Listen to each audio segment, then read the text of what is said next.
Je m'appelle Coralie Vincher et je ne m'étais jamais imaginé mourir à 32 ans.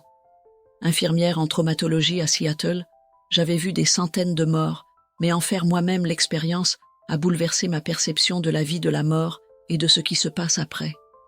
Je me suis toujours considérée comme quelqu'un de rationnel, une personne qui croit en la science et aux faits mesurables.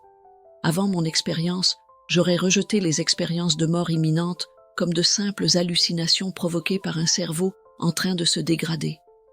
Mais ce qui m'est arrivé était plus réel que tout ce que j'avais jamais vécu, et cela a transformé ma compréhension même de l'existence. C'était un mardi matin apparemment ordinaire au Harborview Medical Center. Le service des urgences était exceptionnellement calme, l'un de ces rares instants de tranquillité qui ressemblent toujours au calme avant la tempête. J'étais de service depuis 6 ans et vers 10h30, je surveillais un adolescent venu avec un bras cassé. Les moniteurs émettaient leurs bips habituels et la lumière du soleil traversait les fenêtres dessinant des motifs sur le sol de l'hôpital. Tout semblait normal, routinier et sécurisé. C'est alors que ça s'est produit. Sans avertissement, j'ai eu l'impression que ma poitrine était écrasée dans un étau. La douleur était différente de tout ce que j'avais jamais ressenti, aiguë, écrasante et absolue. Je me souviens avoir tendu la main vers le mur pour me soutenir, mais elle n'a jamais touché la surface. La dernière chose que j'ai entendue, c'est mon patient crier à l'aide alors que je m'effondrais au sol. Tout est devenu noir. Plus tard, j'ai appris que j'avais fait une embolie pulmonaire massive, un caillot sanguin qui avait migré jusqu'à mes poumons. Les médecins m'ont expliqué que c'était dû à un trouble de la coagulation non diagnostiqué, quelque chose que j'avais depuis la naissance sans le savoir. J'ai été cliniquement morte pendant presque 5 minutes, mais ces 5 minutes ont contenu une expérience éternelle qui allait bouleverser à jamais ma vision de la vie de la mort et de l'au-delà. La première chose dont je me souviens après l'obscurité est cette étrange sensation de flottement. Je me suis retrouvée à observer mon propre corps allongé au sol de l'hôpital. La scène en dessous de moi était chaotique. Mes collègues, des personnes avec qui je travaillais depuis des années, tentaient désespérément de me sauver. Le docteur Martinez, notre chef du service des urgences, effectuait des compressions thoraciques. Son visage habituellement calme était tendu par la concentration. Sarah, ma meilleure amie et collègue infirmière depuis l'école, préparait le défibrillateur. Ses mains tremblaient, mais son visage était strié de larmes.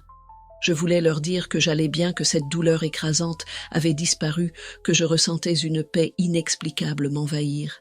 Mais je ne pouvais pas communiquer avec eux. Je les regardais s'occuper de mon corps sans vie, utilisant des termes médicaux que j'avais moi-même employés des dizaines de fois. Soit Phoebe Claire pousse un épi. C'était surréaliste de voir ma propre réanimation comme regarder une série médicale à la télévision, sauf que j'étais à la fois spectateur et patient. Ce qui m'a le plus frappé dans ces instants, c'était l'absence totale de peur. Malgré la vision de mon propre corps sans vie en dessous, je me sentais parfaitement en paix. C'était comme si toute l'anxiété, le stress et les soucis qui m'avaient constamment accompagné dans la vie s'étaient simplement évaporés. J'étais envahie d'un profond sentiment d'exactitude, d'être exactement là où je devais être. Puis tout a changé. Je me suis sentie emportée hors de la chambre d'hôpital, tirée dans ce qui semblait être un tunnel de lumière. Le mouvement était incroyablement rapide, bien plus rapide que tout ce que j'avais jamais vécu, et pourtant cela paraissait tout à fait naturel.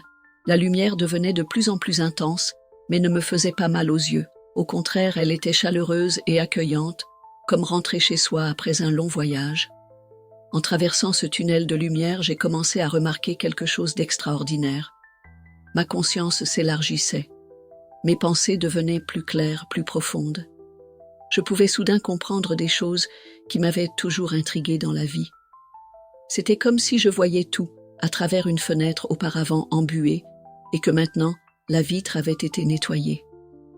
Lorsque je suis sortie du tunnel, je me suis retrouvée dans un royaume qui défie toute description terrestre. Les couleurs étaient incomparables à tout ce que j'avais vu auparavant.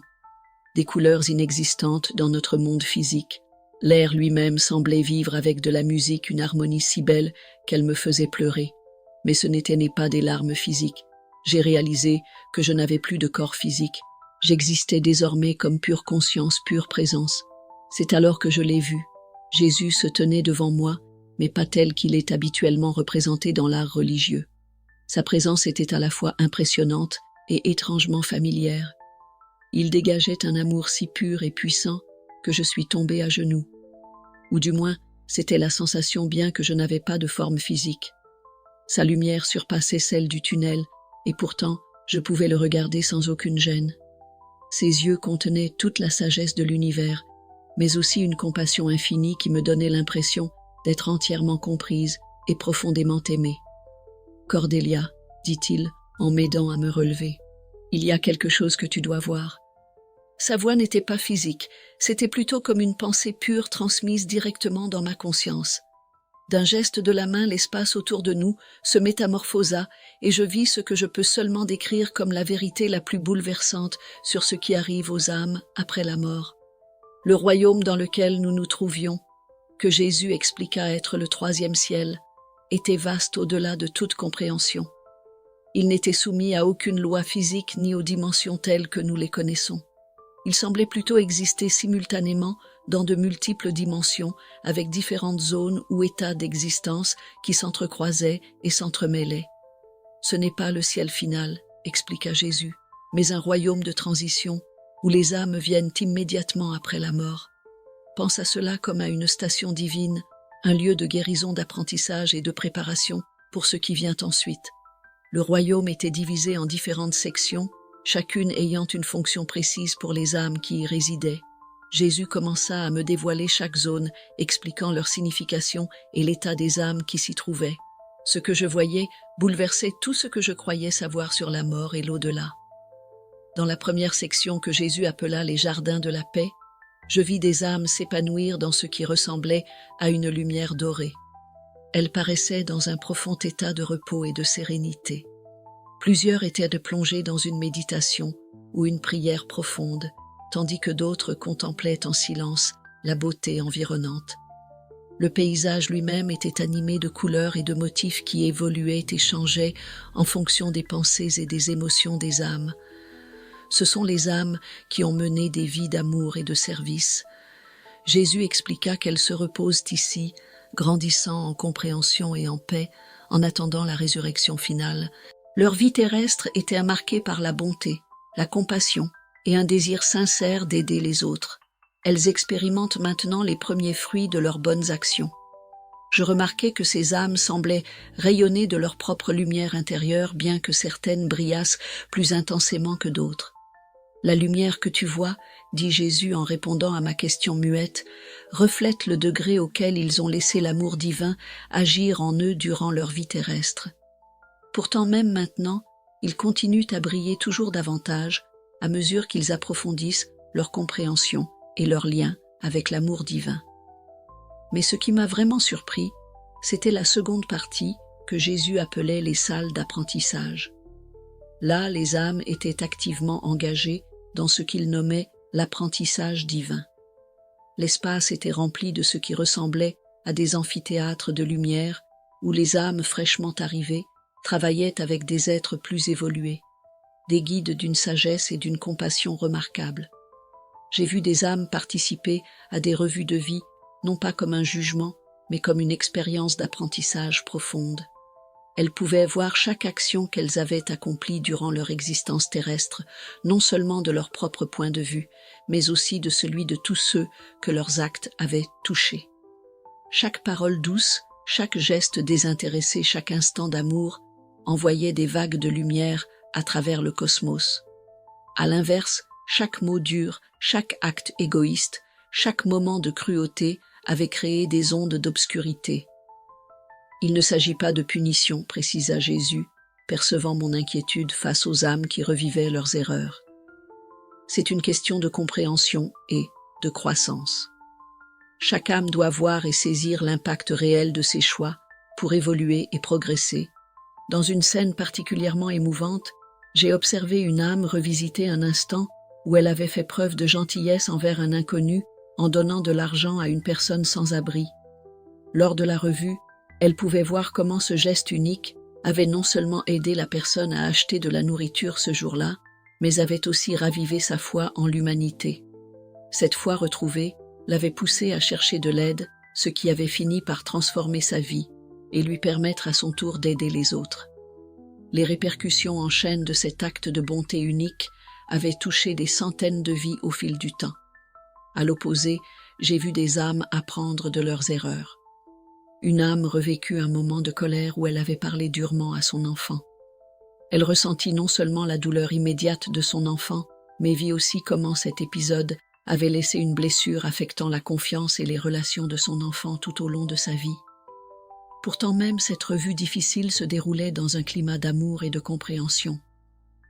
Les guides aidaient l'âme à comprendre l'origine de sa colère et comment guérir à la fois elle-même et depuis ce royaume contribuer à guérir ceux qu'elle avait blessés. Dans un autre coin de ce royaume, j'ai vu quelque chose qui a fait couler des larmes dans mes yeux, bien que ce ne soit pas des larmes physiques. Les âmes travaillaient ensemble pour aider celles restées sur terre.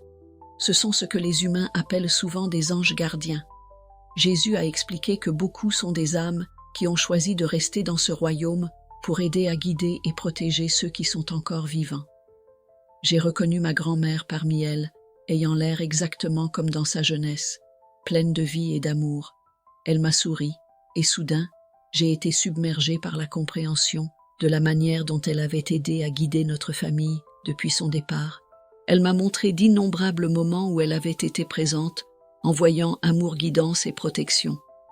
Je l'ai vue réconforter ma mère durant son combat contre le cancer, se tenant à côté de mon frère lors de son mariage, et même m'aidant à guider mes mains durant des moments particulièrement difficiles aux urgences.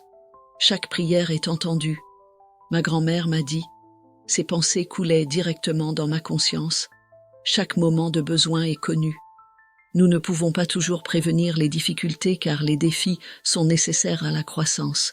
Cependant, nous pouvons envoyer amour, force et guidance. Parfois, nous pouvons même aider à prévenir des accidents ou guider les gens pour qu'ils prennent de meilleures décisions, bien que nous devions toujours respecter le libre arbitre. La partie la plus révélatrice a été de témoigner de ce que Jésus appelait les chambres de guérison. Ce n'étaient pas des pièces physiques, mais plutôt des états d'être, où les âmes ayant porté de profondes blessures de leur vie terrestre, traumatismes, addictions, colère ou peur, étaient doucement guéris par des êtres de lumière pure. C'est ce que les religions humaines comprennent souvent mal. Jésus a dit « Aucune âme n'est jamais au-delà de la rédemption ». Même ceux qui vivent les vies les plus sombres ont la capacité de se transformer. L'amour est la force la plus puissante de l'existence et l'amour divin peut guérir même les blessures les plus profondes. J'ai observé des âmes qui avaient fait des choses terribles sur terre subir une profonde guérison. Ce n'était pas une punition, c'était une réhabilitation par l'amour pur. Ces âmes faisaient face à la vérité de leurs actions, ressentant l'impact total de la douleur qu'elles avaient de causer, mais toujours soutenues par l'amour et la compréhension divin. Le processus était intense, mais toujours guidé par la compassion. La guérison prenait différentes formes selon les âmes. Certaines avaient besoin de vivre les conséquences de leurs actions pour comprendre pleinement l'impact de leurs choix. D'autres devaient se reconnecter avec l'amour divin qu'ils avaient rejeté au cours de leur vie terrestre. D'autres encore avaient besoin de guérir de leur propre traumatisme avant de pouvoir commencer à s'attaquer au mal qu'ils avaient causé aux autres. Jésus m'a montré comment les âmes communiquent entre elles dans ce royaume, non pas par des mots, mais par la pensée pure et l'émotion. J'ai été témoin de belles retrouvailles entre des membres de la famille, séparés par la mort, mais ces retrouvailles allaient bien au-delà des liens terrestres. Des âmes qui avaient été ennemies dans la vie se réconciliaient, comprenant le but supérieur de leur conflit terrestre. Chaque interaction reposait sur la pure vérité. Aucun mensonge ni tromperie n'était possible dans ce royaume. Le temps n'existe pas ici comme vous le connaissez. Jésus a expliqué que ce qui pourrait sembler être des siècles de guérison et de croissance peut se produire en ce que la terre mesure comme des instants. Chaque âme progresse à la vitesse dont elle a besoin. Il m'a ensuite montré quelque chose qui a remis en question tout ce que je pensais savoir sur la mort. Dans une zone des âmes plus avancées, participaient en fait à la création de nouvelles réalités. Ces âmes avaient suffisamment appris pour prendre part à l'acte divin de création lui-même. Jésus a expliqué. J'ai regardé avec émerveillement ces êtres travaillant avec de l'énergie pure, aidant à concevoir de nouveaux mondes, de nouvelles formes de vie, et même guidant l'évolution des planètes existantes. La terre n'est qu'une petite école dans un vaste univers d'apprentissage, a dit Jésus. Il existe d'innombrables royaumes et dimensions où les âmes peuvent grandir et évoluer. L'univers physique que vous connaissez n'est que le début. Puis Jésus m'a montré quelque chose qui m'a brisé le cœur. Une zone où des âmes avaient choisi de rester dans l'obscurité. Contrairement aux autres zones, cet espace semblait froid et isolé. Ces âmes, a expliqué Jésus, n'avaient pas encore choisi d'accepter l'amour et la guérison. Mais regardez de près. J'ai vu des êtres de lumière offrir continuellement de l'amour à ces âmes, sans jamais abandonner, sans jamais condamner. C'est le véritable amour divin, a dit Jésus. Il ne force jamais, ne condamne jamais, mais n'abandonne jamais non plus. Chaque âme, peu importe à quel point elle est perdue, finira par retrouver son chemin vers l'amour. Ce n'est pas une question de si, mais de quand. Jésus a ensuite révélé quelque chose de crucial sur l'état actuel de la terre. L'humanité est à un tournant, a-t-il dit. Les choix faits maintenant détermineront beaucoup de choses pour l'avenir. Mais rappelez-vous, le libre arbitre est absolu. L'avenir n'est pas gravé dans la pierre. Il m'a montré des futurs potentiels. Certains magnifiques, au-delà de l'imagination, d'autres profondément troublants. J'ai vu un avenir où l'humanité avait appris à vivre en harmonie les uns avec les autres et avec la nature, où la technologie était utilisée pour le bien de tous, où l'amour et la sagesse guidaient toutes les décisions. Mais j'ai aussi vu des futurs possibles où les choix de l'humanité menaient à de grandes souffrances et à la destruction. Il a dit, la clé, c'est l'amour. Pas juste un amour abstrait, mais un amour en action. Chaque acte de gentillesse, chaque moment de pardon, chaque choix pour la paix plutôt que pour le conflit façonne non seulement l'âme individuelle, mais aussi l'avenir collectif de l'humanité. Jésus m'a ensuite montré quelque chose qui m'a rempli d'émerveillement, le réseau interconnecté de toute existence.